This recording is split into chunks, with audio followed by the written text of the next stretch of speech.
আধুনিকতার মোড়কে নতুন প্রজন্মের দৃষ্টি আকর্ষণে মরিয়া তৃণমূল কংগ্রেস। অভিষেকের সভার চাকচিক্যে হতবাক অনেকেই। একই পরিবারের দুজনের মৃত্যুতে শোকের ছায়া মাথাভাঙ্গার ডাকুয়াটারি এলাকায়। তদন্তে নেমেছে পুলিশ। এসআইআর ইস্যুতে পথে নেমে বিজেপি কর্মীদের গাছে বেঁধে পেটানোর নিদান দিলেন সাংসদ জগদীশ চন্দ্র বর্মা বসুনিয়া।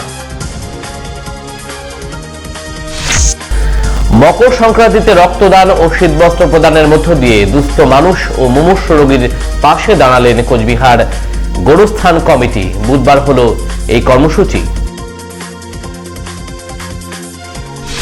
40 8 দলীয় ক্রিকেট টুর্নামেন্টের চূড়ান্ত খেলা হলো বুধবার। জেডি হাসপাতালের মাঠে এই টুর্নামেন্ট অনুষ্ঠিত হয়।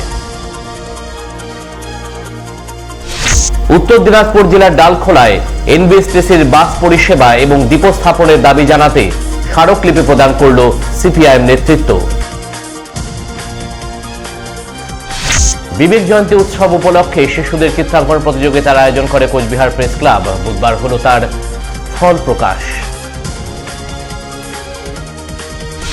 কোচবিহার হেরিটেজ কাপের খেলায় বিশ্ববিদ্যালয় মাঠে উপস্থিত ছিলেন এই টুর্নামেন্টের আহ্বায়ক কোচবিহার তৃণমূল কংগ্রেসের সভাপতি অভিজিৎ দেবভৌমিক।